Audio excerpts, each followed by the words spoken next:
all leaders, and maybe you can tell your stories as well, face this inner critic. It's that voice. It's that voice of judgment. It's that voice of doubt. It sounds like, I'm not good enough.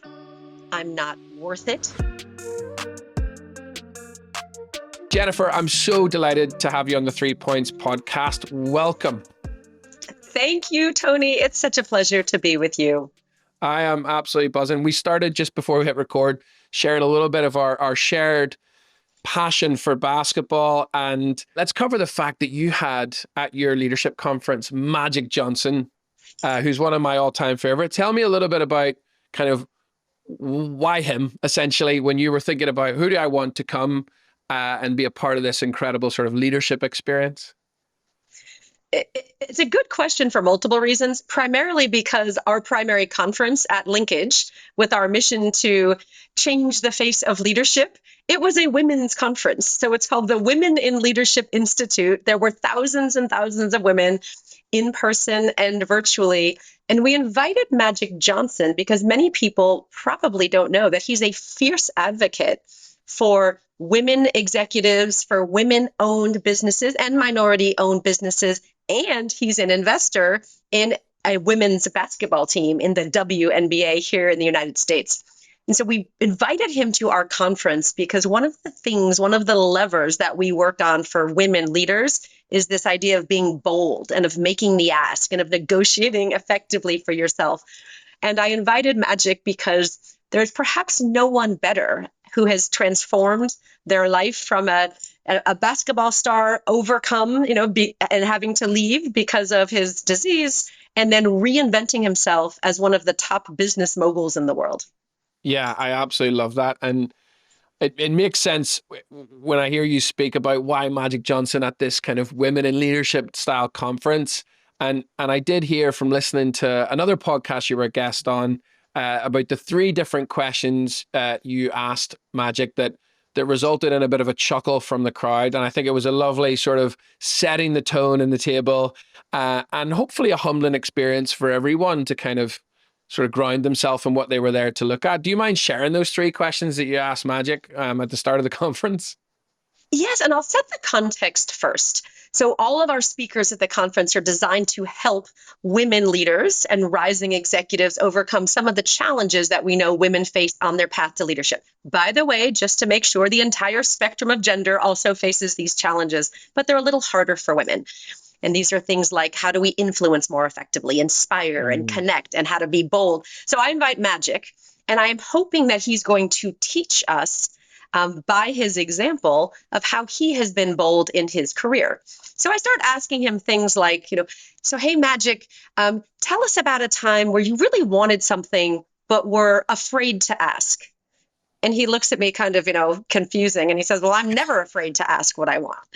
And then I said, well, have you ever asked for something and not gotten it? And he looks at me kind of confused. He said, well, absolutely not. If you ask for something, don't get it, you go back and again and again. And I said, well, what if you're told no? Then what do you do? Give me an example where you just failed. And what was so funny is that the women leaders, through my questioning, were seeing themselves. Yes, I'm afraid to make the ask. Yes, I'm afraid to ask for everything that I want because I may be afraid to get it. If I'm told no, I tend to turn away and just retreat. And Magic did none of that.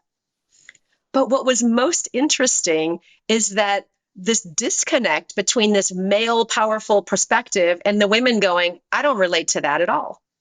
So I then shifted and started asking him questions. By the way, he probably remembers none of this, but it's written about in detail in the book. So then I started asking him questions about the executive women on his team, about his daughter. How do you support them in being bold and making the ask?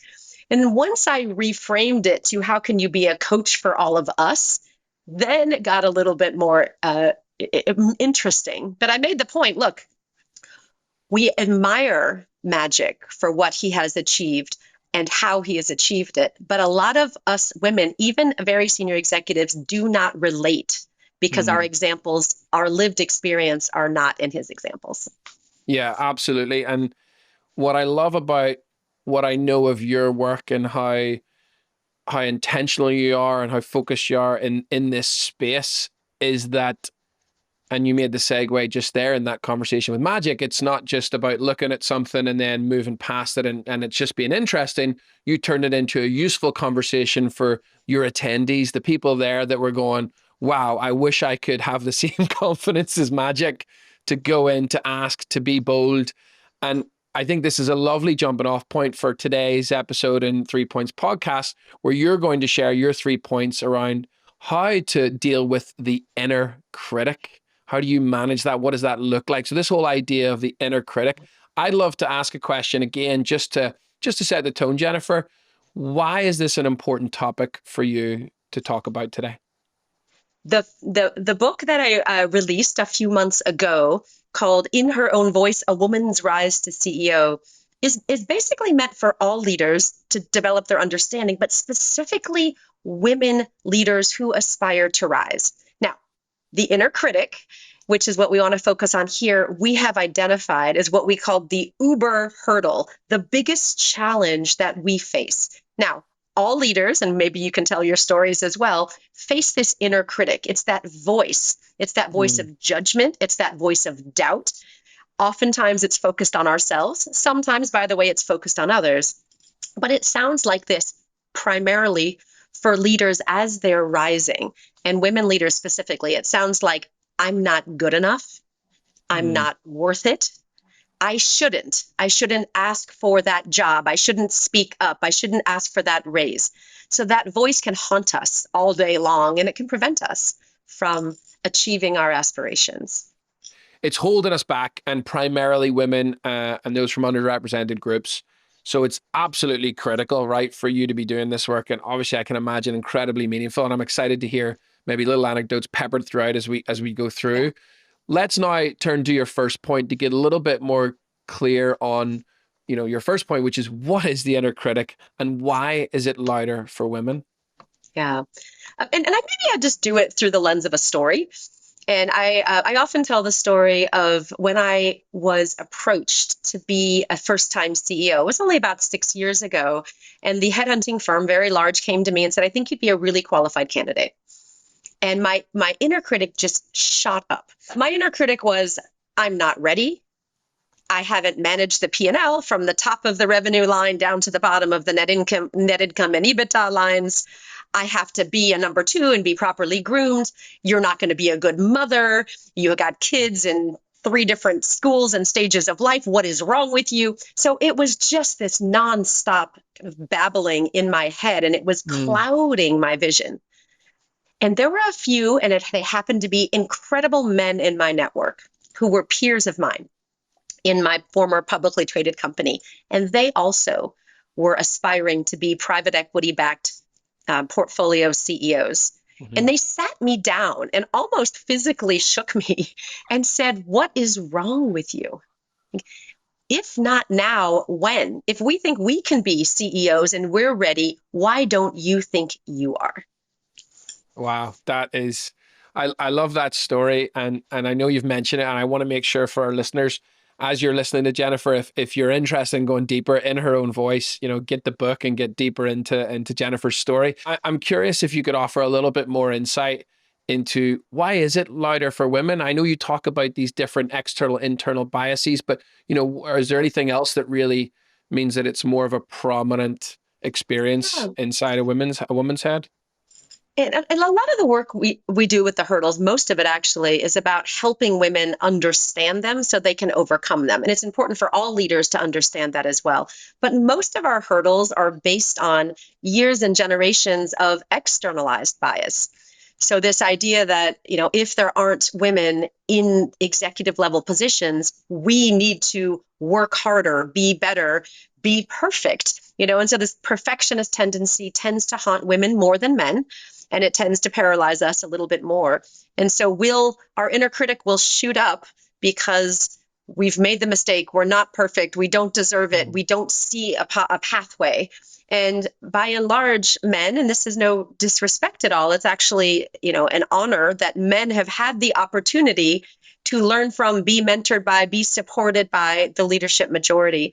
And so this is about building awareness to both support women in overcoming their hurdles, but also making sure that we are creating allies and mentors and Mm. sponsors so all of us can rise together. I love that. And so much of me, Jennifer, just wants to jump to point three because I'm interested in how I and others can support other women and underrepresented groups. Let's instead, though, first move on to maybe, I suspect this sort of second point is how to quiet the inner critic is more about kind of what you can do as an individual first and foremost. I'd love to hear some thoughts on that from you. Perfect. And again, I think this is really important for all leaders to understand. How do we actually quiet and calm that inner critic much faster? I mean, the inner Mm. critic actually gives you some really important data. And actually I'll give you another story if we have time for it. Please, yeah. So when does my inner critic, I'll use myself, shoot up? It's when I'm engaging in new and challenging experiences. It's when I'm not feeling comfortable or confident. It's when I'm afraid. So when you look at through the course of our career, we're going to have spikes like this all the time. A first-time CEO is one example. A first-time author is a second example. I released my first book last year, and it was hard. It took 18 months, but the promotional piece was the hardest. And I will never forget this as long as I live.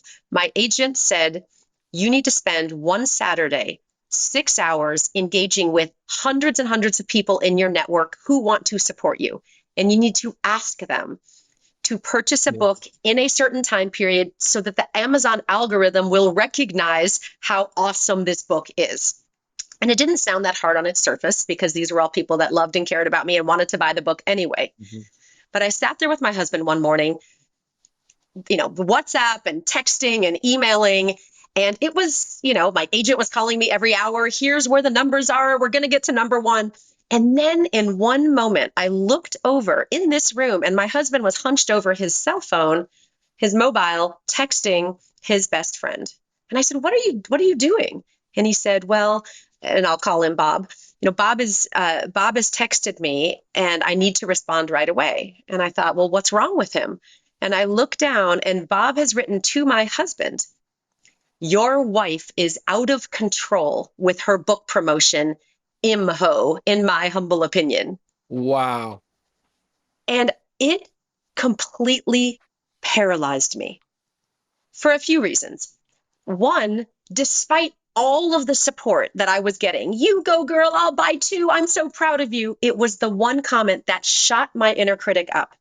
Who do you think you are? You're not a real author. You're asking friends to buy your book. What kind of person does that? And the second reason was I didn't text Bob. I texted his wife. And it was this whole piece about women supporting women. And I was devastated. Wow. My husband tried to talk me out of it, talk down my inner critic. What is wrong with you? You have hundreds of people offering support and you're so worked up. I'm crying now, for this Yeah. one comment. And I couldn't stop the inner critic. So here's the answer to point two. I was aware within minutes. I was feeling it all, but I was aware that this was the inner critic talking. Mm. So that awareness is so important.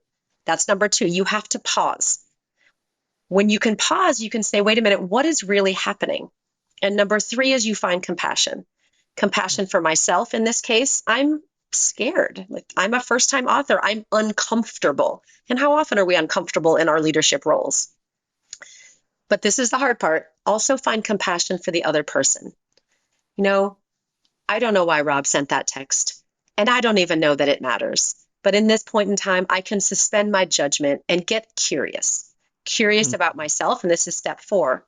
Am I a real author? Well, my name is on the book and I'm putting it out in the world and it's getting good feedback. Okay, my friends are by and large supportive. Yeah, I am an author. So once I could recognize what was happening, and it was faster, right? It didn't take me months or weeks. It took me about an hour. And then I resumed my job and got to Amazon number one. Wow. Good. I mean, what a story.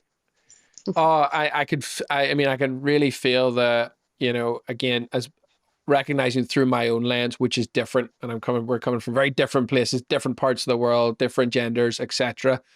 Like how hurtful that would have been to hear, from someone in your close relationship circle, ultimately through your husband, and yet also be able to, pull yourself out and go, what's really happening? I think that's really important for the awareness. I wonder, I'm so curious because in that moment, I wonder, obviously you navigate that, you kind of pull yourself out, your husband, you're crying. I mean, I would be crying. I'd be devastated. I'd be going, wow, pull it down. But in the reality, it's one data point and it's one person.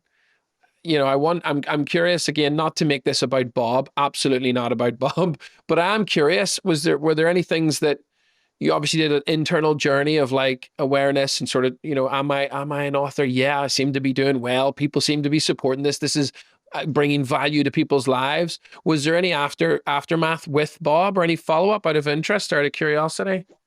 So this is actually the best part of the story. And I think it links to point number 3, which you started to get at, which what are the roles of the allies, the mentors, the sponsors, your support system? So I tell you both of the stories because in the first story, when I was uncomfortable about applying for the CEO role, I had allies saying, wake up, you can do this. In the second story, Chip, my husband in this case, was an ally trying to help me, but I couldn't hear it. I had to get to that place myself. Oh, this is the inner critic. So both sides are important, but here's what happened. And this is less about Bob and more about my husband, Chip. I looked at him texting back, well-intentioned, wonderful supporter of mine. And I said, what are you writing to Bob? And I looked down and he wrote, she's just trying to sell some books. And then I was even more devastated, right? Because I am not trying to just sell books to my friends. I said, Chip, thank you for supporting me.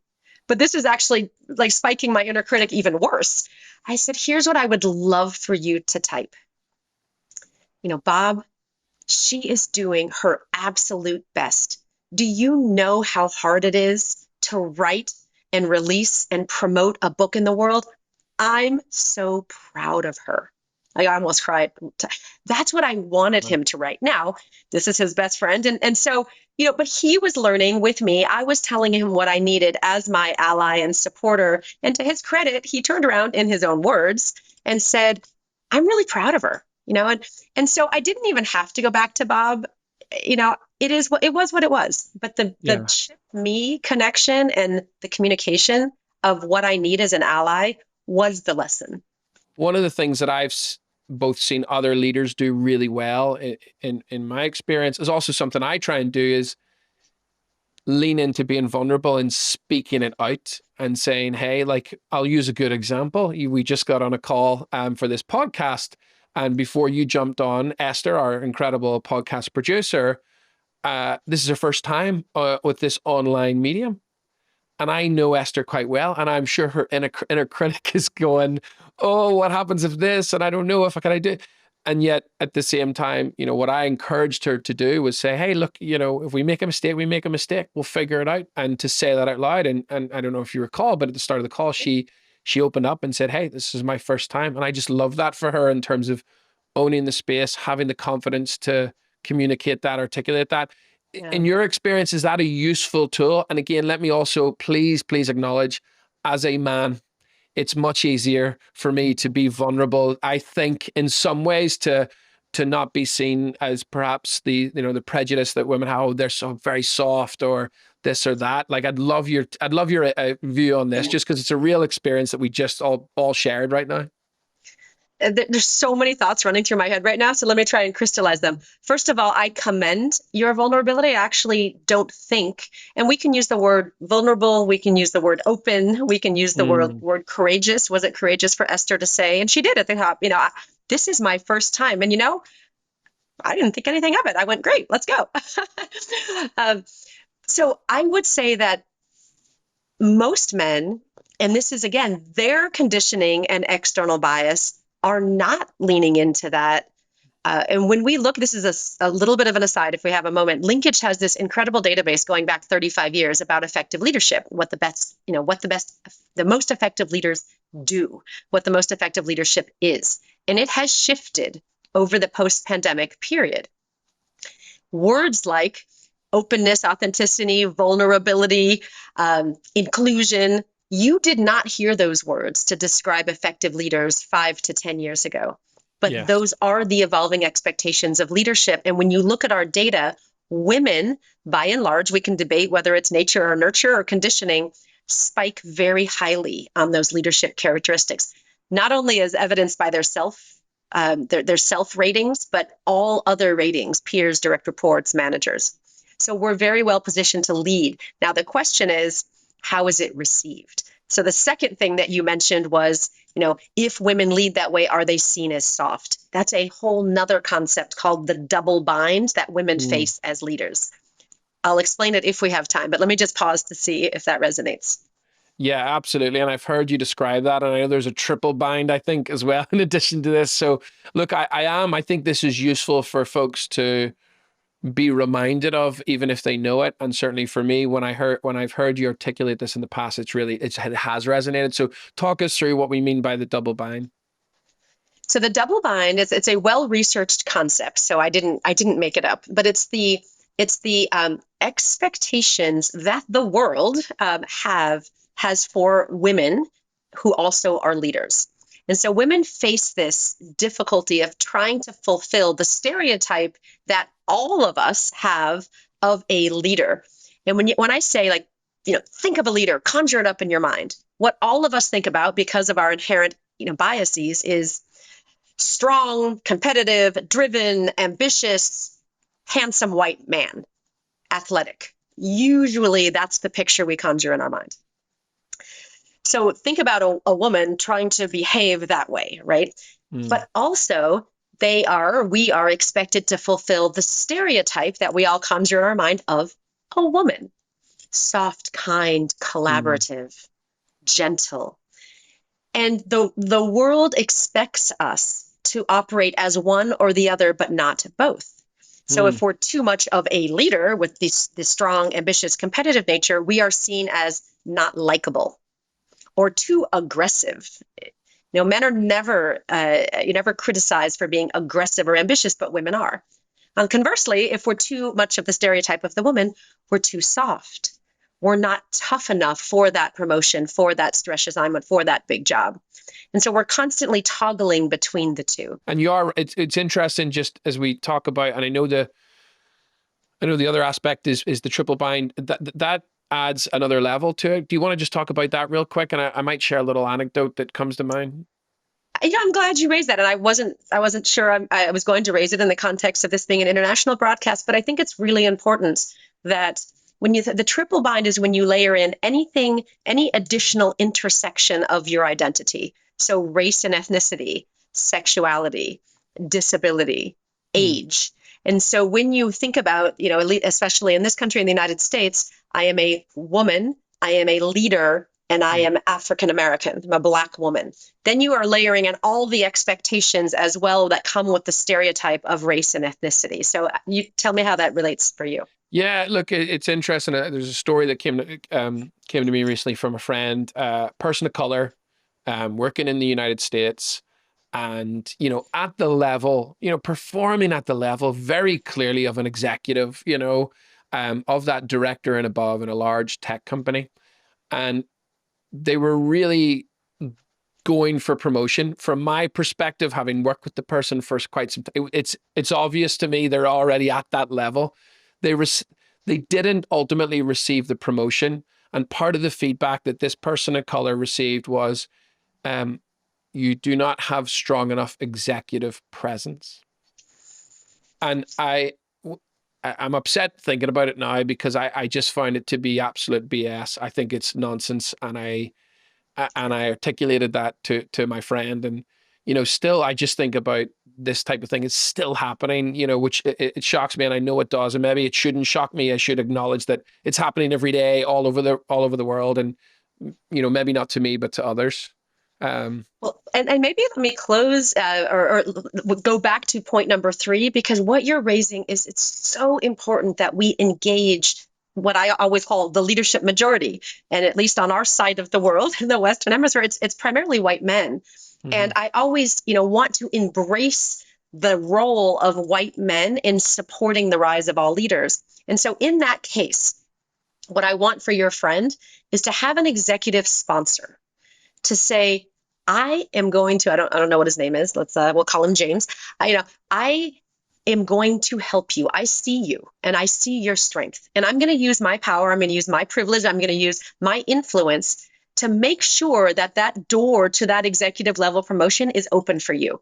But I'm not only going to push you to the door like a mentor might, saying like, here's what I did and here's what I didn't. And I am going to walk you to the door. I'm going to open it and I'm going to pull you through. And when I get you there, I'm going to ensure that you have all the support structure to succeed. And that's what we need from the leadership majority, because we are over mentored. We are over counseled on what to do and not to do and how to talk and how to dress. We are under sponsored. We need that to rise. I love the language, and we have been sort of dipping into point number 3. So let's just maybe tag on, what I know we're getting towards time, but I want to talk about at least 1 or 2 nuggets that you'd like to share with us around this third point, which is essentially how do we help others overcome their inner critic? And I want to touch on the language, pull through the door, not encourage, not say, here's a door over here, pull through. Can you tell us a little bit more about, what folks can do to be allies, including myself, for others, to elevate all leaders? So we're toggling across I would call 4 different concepts. And let me just highlight them really quickly. We can keep using our door analogy because it's easy to visualize. So allyship, any one of us at any level across, any intersection can be allies. And so Christopher and Simon, who were the 2 men in my network who really lifted me up when my inner critic was paralyzing me from seeing my potential, they were my allies. Like, I'm here for you. You can do this. What can I do to help you? But we were all peers and, they couldn't really open the door and help me walk through it. They were just there for me. Got it. The second is a coach. And whether it's ideally your manager would be a coach if they have the capability to do that, or there are professional coaches to say, help me get you to where you want to be. Tell me your aspiration. Let's understand your strengths, your opportunities, your capabilities. I'm going to, through our coaching work, help you develop into the leader you want to be so you're ready, to walk through that door. What I want to talk about is mentorship and sponsorship. So a mentor will say, do you see that door? I've been there. Here's what I did. Here's what I didn't do. A mentorship story I tell in the book is, a wildly successful senior executive, Alan Mulally, is my mentor. He was the CEO of Ford. He was the CEO of Boeing. Wow. And I had access to him several years ago and said, Alan, will you help me? I'm looking at your working together. He calls it his working together leadership and management system, his business plan review, his processes that he used at Boeing and Ford. Can you help me integrate those into linkage? And he did. And so he was my mentor. And if you have the experiences, it's our responsibility as leaders to help lift others leveraging your experiences. But the sponsorship is what we're talking about. The sponsor is the position of power, the position of influence. The person that opened the door for me to get into this highly prestigious group called the Marshall Goldsmith 100 Coaches, where it has changed my life entirely, was a board member at Linkage. And he said, his name was Tom Kolditz, Jennifer, I'm opening that door and I'm getting you into this highly prestigious organization. The only way you can get in is by someone who's already in. And you need 3 recommendations. I'm going to find you the recommendations. I'm going to make the introductions. I'm going to get you into the community. And that has changed my life. That is sponsorship. Wow. That is a wonderful story. And I have heard of that program. I actually have a former client of mine who's been on that program, Andrew Stern. If you haven't met him, ex-Bloomberg and Squarespace, he'll be delighted if he's listening. And look, I love that example of sponsorship, and the important ingredient being that they have the power, the influence, the ability to really open the door rather than just the ally. So thank you for making that clear.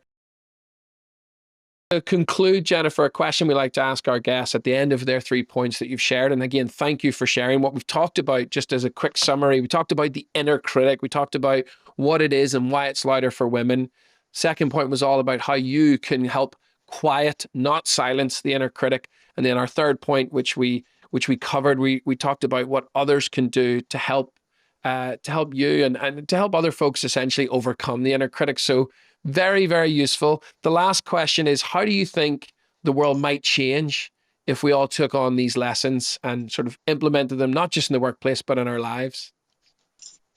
I love this question because it aligns to purpose for me. So my purpose in the world through my work in leadership over the last 23 years or so has been to help leaders individually, leaders in teams, and leaders in organizations fulfill their potential.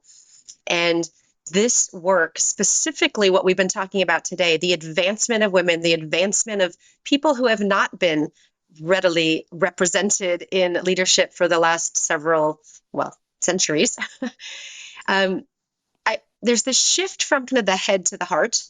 You look at the head and the data that is so overwhelming that we just perform better as organizations and as leaders when we have diverse representation at all levels of leadership.